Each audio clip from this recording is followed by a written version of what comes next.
Look at that. What a beautiful sight, my dear. How nice to see you. Hello, thank you so much for inviting me on. This is wonderful.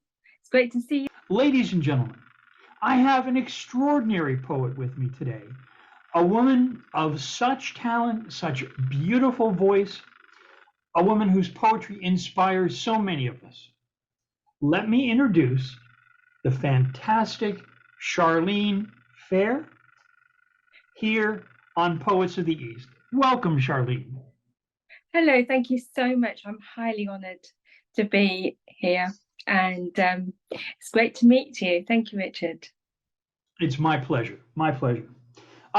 What we'd like to start off with is we'd like to hear a little bit about the young Charlene, the Charlene who was still exploring, the Charlene who was still, just discovering literature, poetry, the arts. What are the first early memories you have of poetry, of writing, of art? What inspired you, the young Charlene? Right, so I'm a late starter to poetry, really, in the terms of when I got started myself. I was inspired by my dad used to read me bedtime stories. I've got two older sisters, and my very first memories was my dad making up stories on the hoof, and introducing us to numerous characters that would just have us laughing before bedtime. It was magical. It really was. Didn't see a lot of my dad because in those days, dads tended to work long hours, as did mine. He worked very, very hard. So my mum had the task of bringing us up. And, you know, at every opportunity I got, I would be helping my dad to mend cars and go fishing with him. I just enjoyed mine and dad's time because I spent a lot of time with my mum. And so my grandma, she had a tea towel hanging up in her kitchen, and it was a kitchen prayer, and that stayed with me even now. When I think back to my gran, I think of that kitchen and that tea towel. And those words, they were just, they'd make me laugh. And then she would have plaques around the house with verse on them. So things like, how do I know we're growing old, my get up and go has gone. And that that seemed to be such a powerful poem that I wrote it down in my own handwriting, which is really funny because now I find that my mum actually thought that I'd written that poem and I hadn't. And that came up in conversation just last week, funnily enough. And so, yeah, my grandma was the one that had the sayings and the poetry around. And unbeknown to me now, that was an inspiration to me back then. And also, we had funny poetry books that were for children. So things like On the Ning Nang Nong, where the cows go bong and the teapots jibber jabber joo. I mean, it just was an amazing poem, and it was my go-to if ever I felt down or lonely with being brought up with two older sisters. I'm 50 this year. I've got a sister who's 51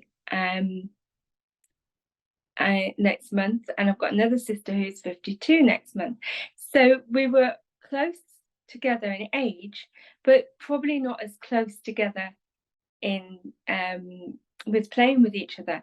So I felt as though I was a little bit different to the others. I seem to have this creativity. I wanted to play all the time. The things that I wanted to play probably wasn't normal for the age that I was playing them, but I didn't care. My life needed to be fun. I wanted to stay a little girl a lot longer than what I was. I won't go into details, but for whatever reason, I had to grow up pretty fast from the age of 11 and till the age of 15. A major incident happened in my life over and over. And so, yeah, the transportation in my mind needed to happen back then. Then when I was 19, I was married, found out I was pregnant, bought my first house, and had a baby boy just within a year. So it was pretty full on. And then my creativity came into its own. My mum, because she thought I'd written that poem years ago, told me to enter a competition. Whereas if I did and it won, then it would, this poem would be entered into a competition and be published in an anthology book. So there was a lot of, Mum, I can't write poetry. Where do I start? You know, and she taught me into it, so I did it. And to my surprise, I was published. I was my very first poem. Thank you. And in those days, I wrote acrostic. So it was based on your favourite TV soap at the time. Mine happened to be Coronation Street. I wrote out the title down at the top and the title down the bottom and did couplet rhymes. And somehow, miraculously, it was published. I didn't have the opportunity then to write again. I'd already got pregnant with, I'd already had my son, and I was pregnant again with my daughter. And life happens. I was a mum, and in the back of my mind, I knew that I always wanted a book out there. In the refuge, as part of my therapy, I had to have therapy, and it was suggested that I write about my experiences. So I did. I put pen to paper and I wrote, and they were heartfelt writes that I've now got on my blog to show my early work compared to the work that I'm producing today. And it's a massive thanks to the refuge and everybody that was there supportive of my creativity. Finding out that I had a health issue at that time. And so it's led me on to where I am today. And I'm so grateful. Would I live my life again? Absolutely, yes. 1001% yes. Why? Because I believe that if I can deal with things like that, anyone can deal with things like that. My writing today is so different. I didn't write again after the refuge until I started work in a photography studio and print shop. And that was about coming up 5 years ago. And I met some amazing artists. And there was one guy in particular that came into the shop one day, happened to mention that he was a poet and he'd been self-published, and invited me along to Poetry Society. And so I went along. They talked about the great poets of yesteryear, and to be honest with you, it went right over my head. So after 3 months, I decided that route wasn't for me. And I didn't write again until the pandemic. And I was learning new skills. I learned diamond painting, I was crocheting and knitting, and became a grandma for the first time almost 5 years ago. And so life just seemed to move on in the direction of, now is the time for me to write and get my work out there, not for me, but for everybody else. Let's see where this goes. Knowing that first time that I put pen to paper and submitted my work onto a platform was one of the hardest steps. I'd been in a refuge. I'd had major issues as a child, and yet the hardest bit was getting my work out there. I didn't know what sort of reception that was going to get. Well, I can say from everything I have seen and heard, your work is very much appreciated and very much enjoyed and touches a lot of hearts. I was wondering, when you think back to your childhood, when you think back to maybe your early teenage years or your early adulthood, were there any writers, they don't have to be poets, were there any writers that stuck out to you that you thought, wow, that's really powerful? What writers reached you? Okay, so it was the Pamers, and comedy acts in particular, Victoria Woods.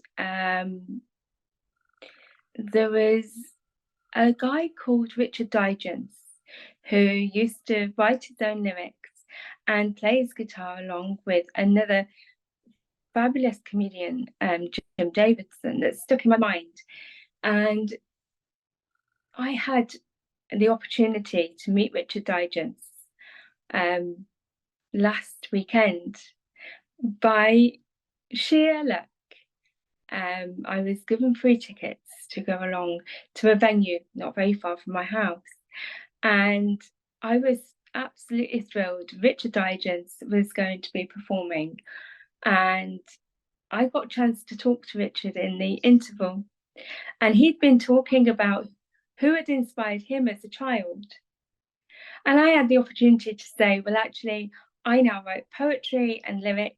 I've got quite a following for such a short time, really, relatively speaking, that I've been doing this. And do you know, he gave me the biggest cuddle. It was really lovely. And it was right up there for me, to be able to have the confidence. At one point, I would have said, I couldn't have done that. I couldn't go up to somebody and say, do you know how much you are an inspiration to me? And yet I found that, and so glad that I did. So it's the likes of him. It was Spike Milligan, trying to think of people in this anthology book that I was reading as a child. And so I didn't study Keats or Wordsworth or Shakespeare. It just isn't. Some people relate my work to that, which has made me now look at their work, and I appreciate it. I really, really do. But for me, today's poets on Facebook are my biggest inspiration. The encouragement, the support, there is nothing like a wonderful little like for your work to show appreciation. And that's how your network grows. It's appreciating others, and then they notice you. There's no secret to this. I share other people's work, as in I'm a spoken poet, so I do spoken poetry for other people because I want them to realize just how good they are. And sometimes not just putting a comment doesn't cut it for me. I want to go that extra mile. I really do. Well, your work is remarkable, and the challenges that you've met, the challenges you've overcome. We all have challenges in our lives. Yours were quite difficult and complex and if you will, dangerous, if you will. But you have grown beyond them. You have really brought so much light. And as a person who turns to comedy for inspiration a lot myself, everything that you've said about the inspiration you drew from comics totally, absolutely rings with me. Uh, I really appreciate that. Now, let me ask you, did you have a bit of an academic career, or are you largely self-taught, self-exploring, and a person who's guided your own understanding and education? Right, that's very interesting. I left school with no qualifications as such. I tried my best with exams and yet got E's, F's, and G's, which are not recognised qualifications. And I always thought that there was something not quite right with my mind. And how come everybody else was getting the A's and the B's and the C's, and yet I was failing? And it wasn't until I was wanting to work in a preschool, and so it must have been about just under 20 years ago. I moved to Devon from the Midlands, and I applied for a position at preschool, and I didn't lie to them. I said, I didn't get qualifications, and they wanted me to do a course, obviously, to work with children. The course they wanted me to go on was a level 2, which is not quite a level 1 and not as high as a level 3, so just in the middle. And I said, no, I really want to do a level 3. If I'm working with other people's children, then I need to be able to feel that I am clever enough to be that. So I had to do a test in the college before I started my course, and they came to me and told me that there was some form of dyslexia shown in my English and in my maths. And that surprised me, that finally I'd realised that I learn by writing things down. At school, writing things down in my own words. At school, you're copying off a board. Nothing was going in here because it was just sheer copying. Plagiarizing a teacher's work, it didn't mean anything to me. Whereas in the course, I came out with every single assignment that I did. For the first time in my life, I was a Class A student. Yes. Doesn't surprise me in the least. Bless you, thank you. In my poetry, I've also been incredibly lucky. Within posting, within a month, I met a mentor who was self-taught, who's got autism, and he is incredible.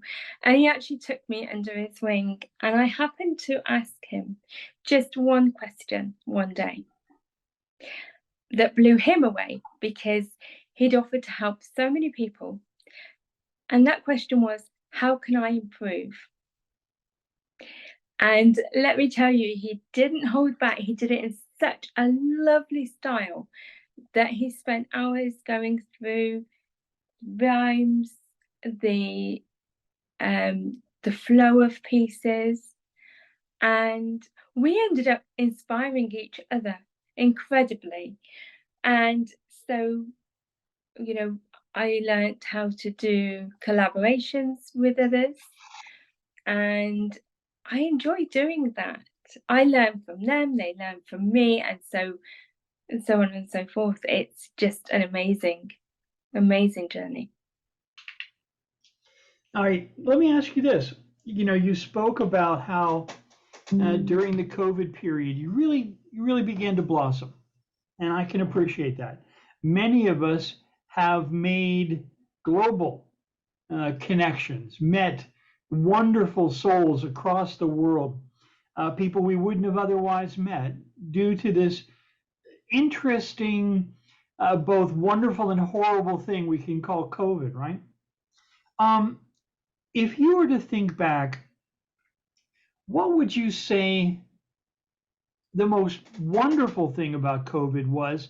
And I suppose we can guess that the awful part of it is people who are sick and who have stayed sick.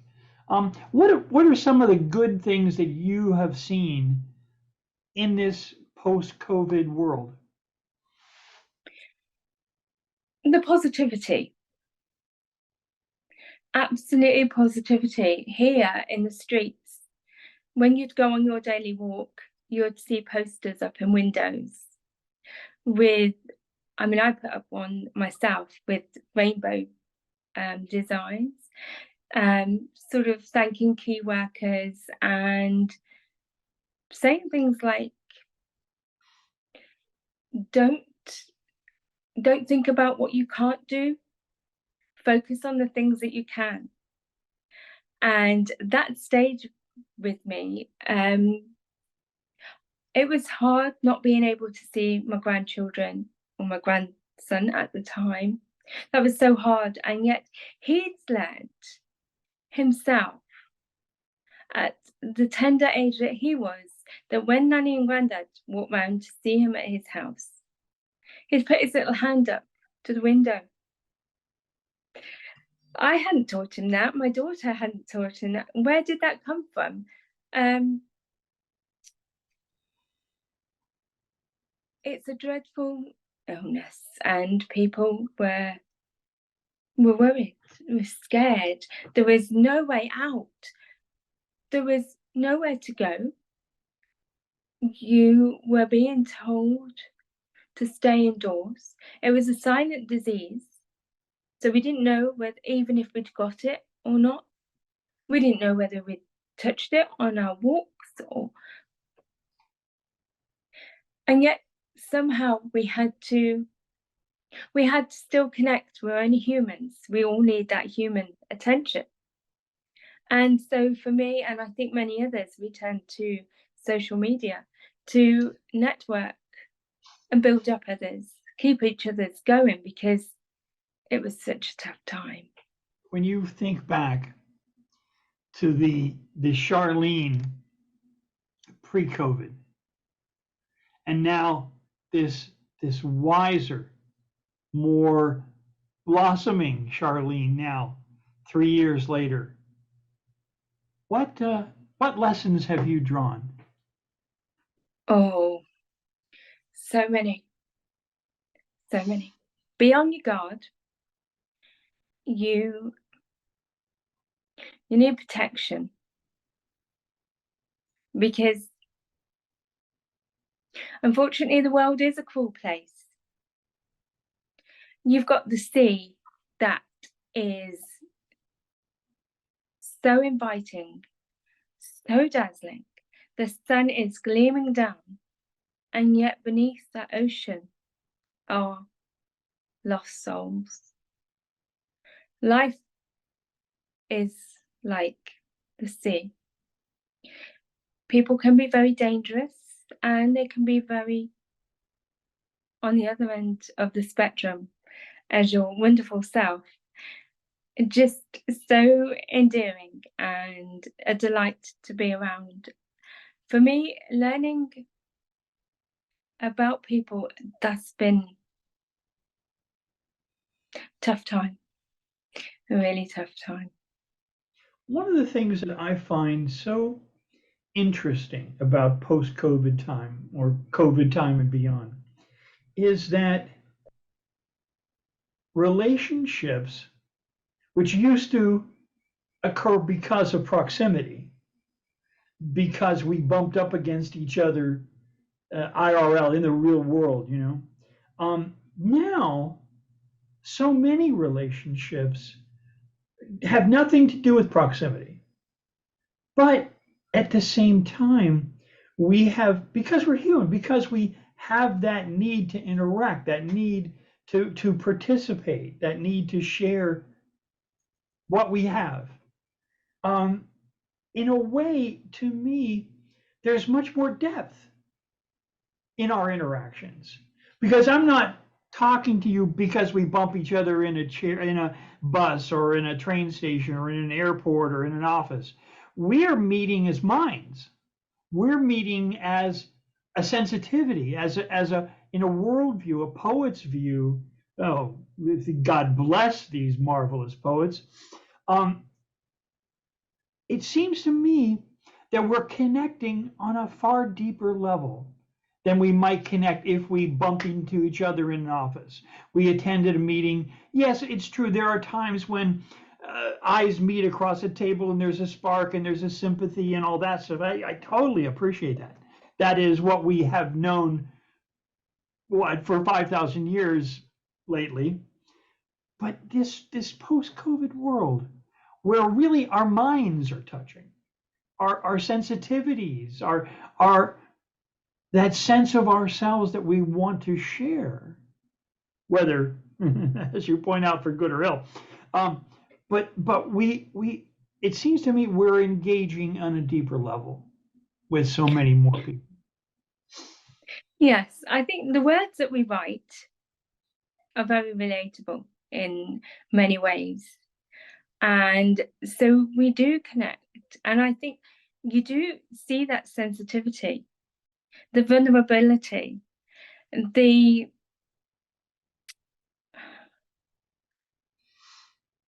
connection between each of us is so important. And I think I remember one of my therapists saying to me that some people are not going to always get on in life because you think you know somebody, so you think that you can say that to them and it's not going to hurt them in any way, and yet they're sensitive, and you wouldn't know that because you haven't known them for that length of time.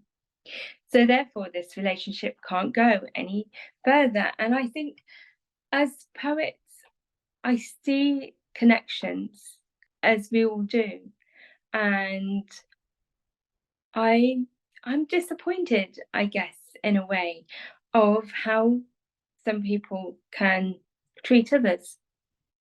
And yet that seems a really weird thing to say because of the childhood experiences and also into, later life experiences. But it's still, yes, I want, in my world, we'd all get along. There would be no wars, there would be no bad comments, we'd all engage and we'd all protect, encourage, support each other. Why can't we do that? It's so frustrating. And it isn't about what I've experienced, it's about what I hear from people all the time. I see it in their poetry. Something's gone wrong. So frustrating. And that's what I wanted to bring to the poetry world when I first started writing. Wasn't so much the likes that I was going to get, it was the engagement between others. When I was 17, 18, before I had my children, I was playing skittles in pubs with my dad and one of my sisters regularly. And you would play skittles with your team against another team, and then that pub that you were playing in would provide food. And on one side of the room you'd have team A, and on the other side of the room you'd have team B, and nobody would interact. When I first started posting on Facebook, I noticed the lack of interaction in groups, and so I wanted to try and join team A with team B. We're together, we're stronger together. One voice, is it strong enough? No, but together we can network and build on that. It's why I started doing the spoken poetry for other poets.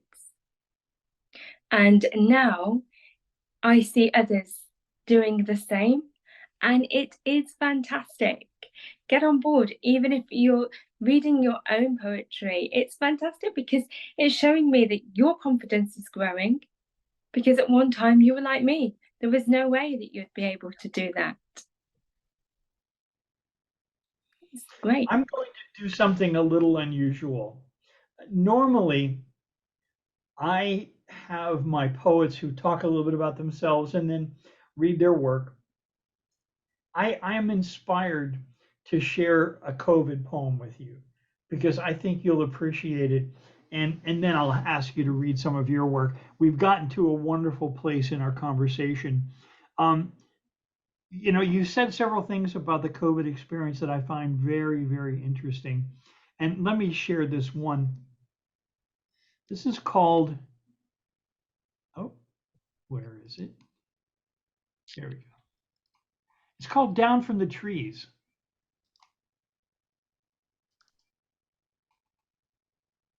I was thinking about how, human beings need to be with each other. But COVID was this strange challenge where so often our only interaction was through a screen. So I wrote this. This is called Down from the Trees. Honey baby, tell me please, since we're really not that long down from the trees, you scratch my back, I'll scratch yours, up in the branches or down on deeply polished floors. We like reciprocal, you and me, ever since we balanced on the limbs of trees. Whether out in the car or up in the tree, I'll groom you and you groom me. The only thing now that's left for us, as a virus sends a fence between what we really feel and what we really mean, with you so far away on the other side of a glowing screen one more day, we wave weakly. How I miss your sweet perfume and the many ways, darling, you decorate a room. The distance mars our loves sealed up behind the screen's glass walls untouched. Oh, honey baby, tell me please, since we're really not that long down from the trees, I wish you were here to find and pluck off all my fleas. We're isolated, out of touch, and miles away my fingers clutch in disarray my clothes askew. What I wouldn't give for you to have your seat beside me here, with your fingers searching my matted hair. Even to have you look with scorn at the clothes piled across the room I've worn. I'd even eat the toast you'd burn if I could beside you touch you and warmly turn. That is so heartwarming. Absolutely wonderful. I'm so pleased you did that. Thank you so much, Richard. That's amazing. And exactly how we were feeling. And I think still feel today. Sometimes going out to the front door and you think, have I really got this freedom back? Because the vaccine's now readily available for all, and yet I still know people are still suffering today, and they really are suffering. And not just with COVID, but because of COVID times. And I myself have had 2 cancer scares since the pandemic. The first one I had to wait 4 weeks, whereas normally it would be 2 weeks. And luckily it isn't anything to worry about. And then the second time was between Christmas and New Year, just gone. So another site that cropped up, and luckily it isn't again. But it does make you look at things a lot differently. And I've always appreciated everything so much. My children I had at 19 and 21. If I hadn't had them back then, because of the illness I had, I wouldn't have been able to have had children.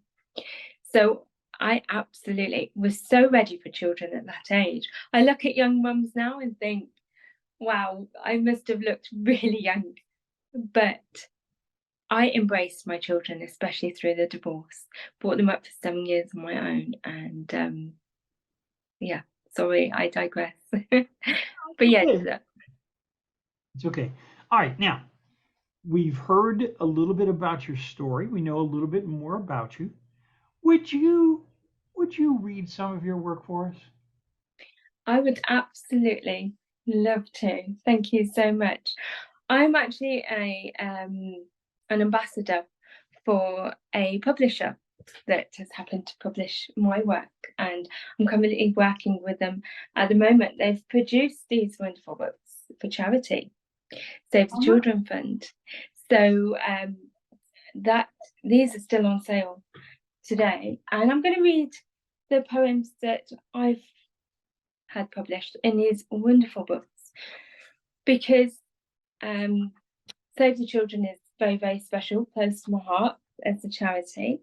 Steve Wheeler and Will Song Books are, again, very closely linked with my heart, because I just appreciate everything that Steve and his works do. So I'm going to read Out of This World by me. Stargazing across the night sky, planetary systems fly by, wormholes, galaxies finding love, bright twinkling lights, heaven above, hearts beating, complete unison, carried among dreams, switched button, spectacular evening shared, frightening feeling past, repaired, clung tightly to each other's arms, pure delight, wearing lucky charms. Journey continued very slow, frosty moon cast her shadow. Artist's brush, paint flicked on canvas, reached newest heights, blurred Atlantis. Dangers unnoticed, stones not hurled, absolutely out of this world. Lovely, lovely. What was the name of Thank you that so poem? much. Out of This World. Out of This World. Wonderful, lovely. At the end of our little conversation, I'm going to have you share the link so that people can buy these, okay? Oh, wonderful. Thank you so much. Okay, how about another, my dear? Thank you. Total Affair of the Heart. And this one is in the style of a sonnet, which was my very first sonnet that I'd ever written. Their blue eyes met across the crowded room, swept gracefully over wooden dance floor. Sudden sweet smell of his lady's perfume, in each other's arms they simply adore. Gently twirling, her skirt floating about, he whispered sweet nothings into her ear. Jazz band carried on playing tunes throughout. His manner, looks and posture was austere. She had a tiny frame, petite but strong. As night ended, their flame burned very bright. Had something special, knew that they belonged. Their romance started with love at first sight. Knew they never wanted to break apart, loving their total affair of the heart. Wonderful, wonderful. Thank you. How about another, my dear? All right, this very unusual for me to read my own work. Well, I am honored that you would do that for us. Thank you so much, and it's a pleasure for you. This one's called Mr. Fox. Looking slender, so refined, curves in place, very defined, prowler on constant patrol. Sometimes I'm out of control. Mysteriously creeping, leaving my victims weeping. Don't mean any harm at all. Cannot help it if they fall. Don't kill to eat, just leave them. Flowers chewed down to their stem, like lovers that have no heart, devoured, taken apart. Blood sports always frowned upon, days of hunting linger on. Don't judge and put me in a box. I'm fantastic, Mr. Fox. Very nice. Very nice. Thank you. Please, another, my dear. Lovely. So this is from the last anthology, Wheel Song Poetry Anthology 1. Number 2 is out very, very shortly, and this is called Candescent Moon. Dark tangerine skies, sultry hue, developing deeper with time. Twilight hours fading out of sight, wax melting to a heart's delight, seductive healing, tastes divine. Earth receiving her blessings, offer repetitive refrain, shedding grace to every creature, solace, peace, her redeeming feature, tender touching kisses, purest rain.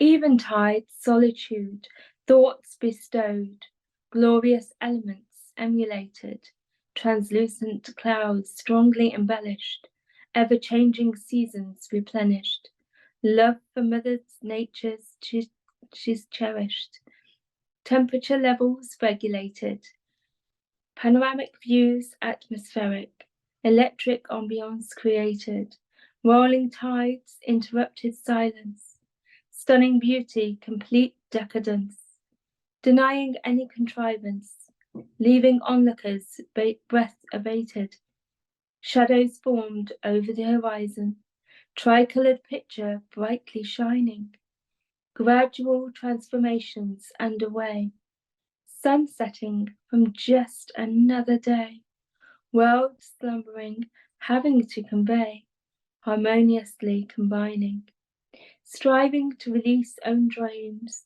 borrowed souls, lives over too soon, all footprints deeply imprinted, collective stories depicted, our legacies live on conscripted as we gaze at the candescent moon. Very lovely. Very lovely. Thank I was you. wondering, your pieces are so lovely and uh, deal with a lovely range of topics. I was curious, do you ever write about politics or worldly matters? I very rarely touch upon politics and worldly matters. I think because I don't feel as though my opinion counts for much. I, A I have, wise, a wise, good heart is always important to be heard. But I won't argue anymore. You know what I mean. I have touched upon a couple of things that I feel is really, really important.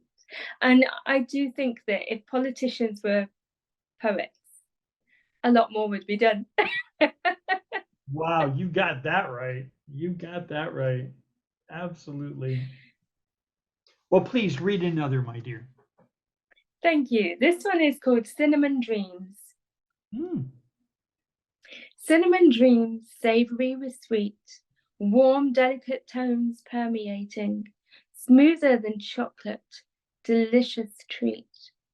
Captured flavors admitting defeat, delicacies penetrating, cinnamon dreams, savory with sweet. Fanning down flames from constant heat, spices mixing, amalgamating, smoother than chocolate, delicious treat.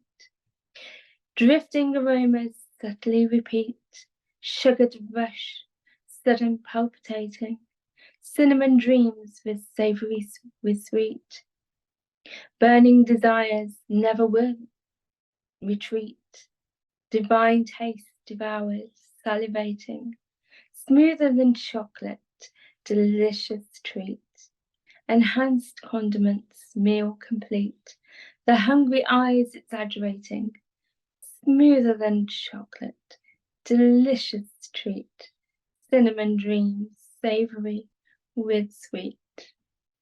Beautiful. Really beautiful. And I will add the obvious, very tasty. Thank you very much.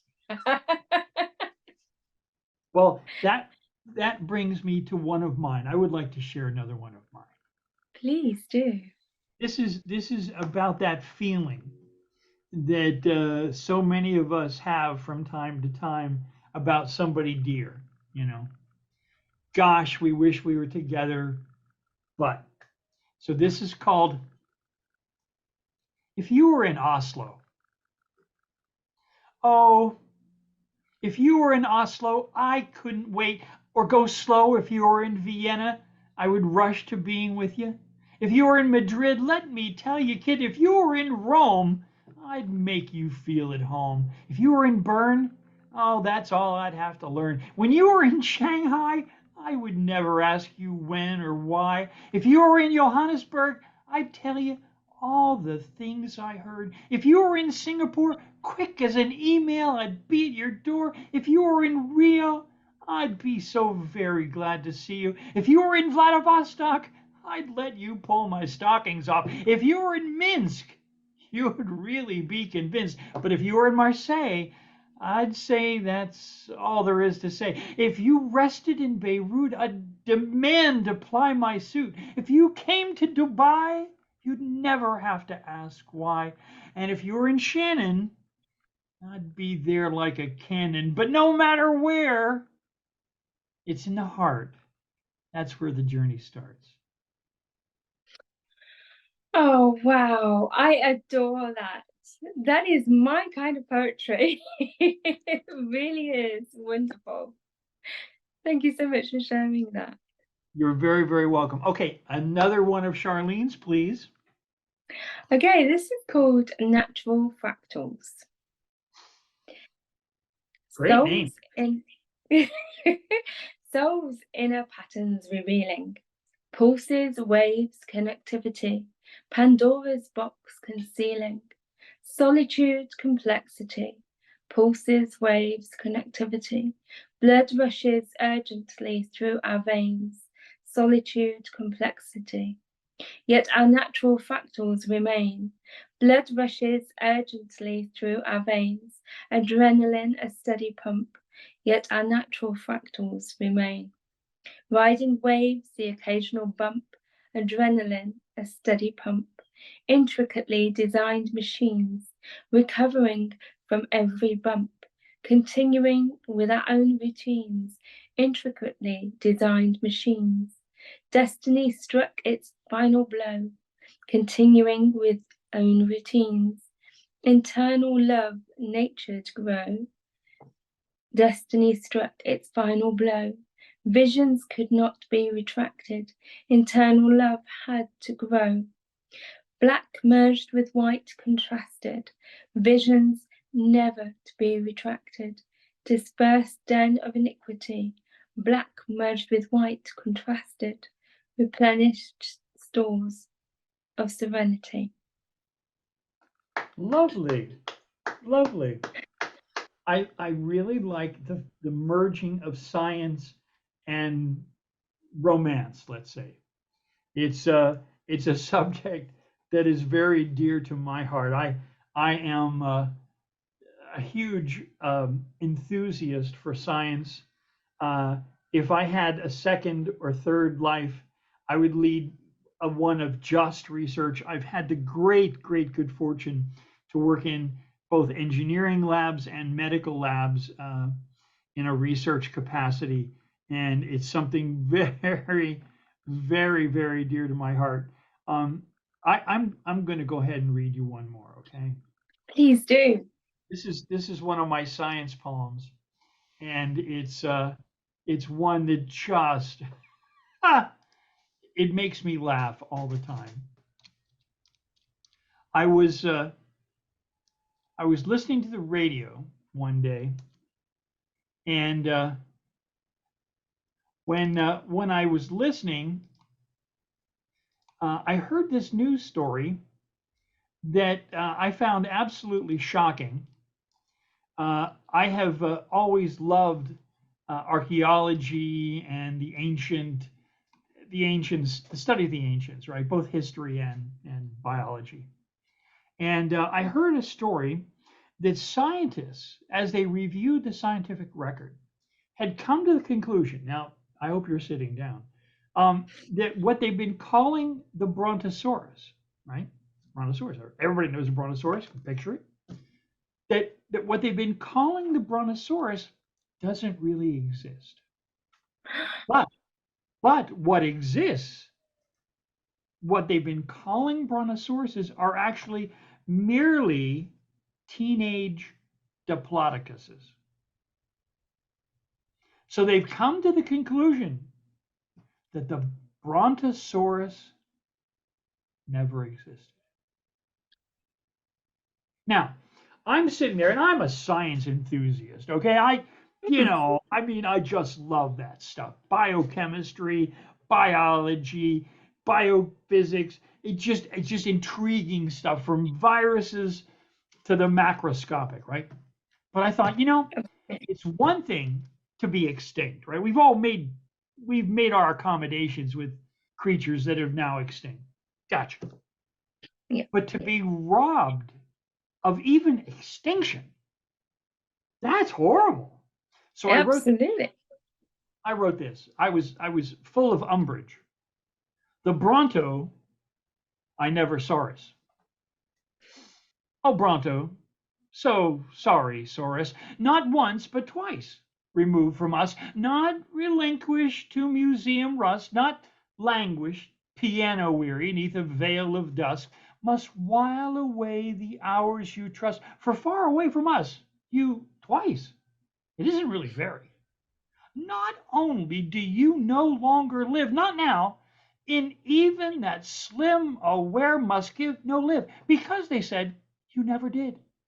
Not even once did breathing live, dancing life, not ever child, not ever wife, reclaimed once, it seemed, from ancient mire, now, so short in hours, retire, twitch tossed.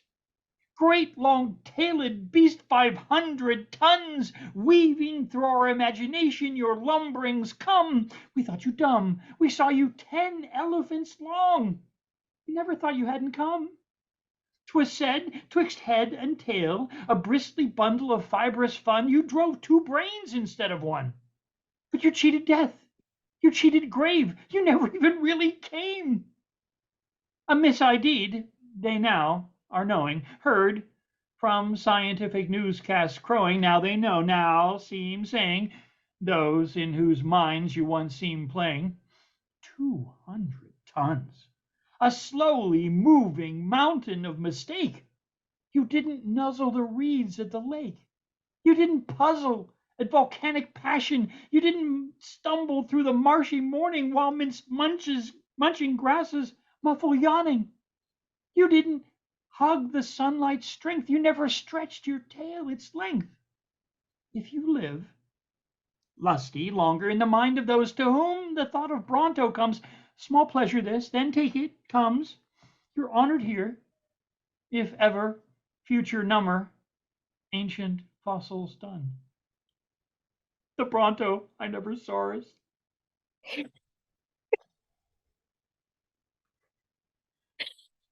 That is amazing and well done. I love that. Absolutely love it. And you seem to be as the same as me, where there is a poem just everywhere, in every situation. Let's bring it into the foreground. Absolutely. Let's put our feelings about how we feel about that subject out there for others to make up their own mind, to interpret it their way. It's an incredible tool. It's very, very powerful. How about another? Yes. Okay, so I am self-published, but last year I became published by my publisher, Steve Wheeler, and his amazing Wheel Song books, and this is Cobalt Skies book, and I'm going to read you, let's see, Sepia Skies. Bygone days drifted away, burying dreams so secretly. Dawn is breaking, seagulls flying, gleaming ocean, clouds sighing, splendid silhouetted mountains, completely undisturbed and still, offering tranquility among an unknown destiny. Sailboats, wondrous adventures, negotiating the storms, navigating towards the shore, preparation to explore, saying harrowing goodbyes, leaving the sepia skies. Bravo. Bravo. Thank Now, you. I'd like to hear another Charlene myself. Thank you. Okay, I'm going to read you Extinguished Candle. The hour was late, a flickering flame, a heart pounded, remorseful the shame, straying memories, longing to turn back the clock, lingering tears, heart refusing to unlock. Dancing colours, eyes glazed, sinful actions, how she prays, severed ties, longing to return, distressed, confusion portrays. Sorrowful times, a mind filled with grief, hoping one day she'll find some relief. Devastated from her flaws, demons stirring inside her head, extinguished candle, numbness, dead. Very nice. Very nice. What was the title of that one again? That was Extinguished Candles. Extinguished Candles. Lovely. Lovely. Okay. How about one you've never yet read aloud? Chords, all notes played in unison, accompanied by a background beat. Individual keys are struck, musicality repeat. Powerful ballads and great singers, guitarists, drummers, massive band. Generations love their eras, memories revived on demand. Our saddest times helped by music, lyrics speaking deep into our soul, adding comfort, allowing tears, slowly healing, gaining back control. Harmonize life's sweetest melodies, disperse all your anxiety, reignite, rekindle passion, ebony and ivory. Lovely. Absolutely lovely. Let me ask you Thank one you. final question. I always ask this question of my poets because to me, we write on the one hand to explore, to understand ourselves and others, always been true. But I think to me, a poet or an author of any kind takes on a certain responsibility. Could you speak to what is a poet's role? What is an author's role in this society that they would tell you that poetry is irrelevant, the writing, that so few people read books or even magazines? What do you see as the poet's role, the author's role, in a society that seems too ready to ignore us? I would say that it's our role to be supportive to others, to aspire to inspire every time. If we can help just one person by saying to them that we do read them. And for me particularly, it's been very, very interesting how it looks on my profile that there's over 6,000 followers. Now, either people are reading my work and not telling me, which I do suspect because I get a lot more messages in my messenger telling me that they like my work and my recent things that I'm doing right now. So I'm guided by them. My responsibility towards other poets is to give back what I get out of poetry. I appreciate everything. And if I can spread that on to just one more poet, then I'm going to be happy. it just takes one. It's like clinching that big deal in a business sense, in a business world. You just need one big order. You just need that one poem to hit the heart of somebody. If I just get one like, that's all I'm aiming for. Everything else is a bonus. And I think as a poet, my responsibility, our responsibility, is to embrace what we've got, give back to others, and to treat others with that discipline that we've got, and that respect that we have got and we deserve to give to others. Then that's our job done. I came to the conclusion because in my young life, when I knew that poetry was my path, I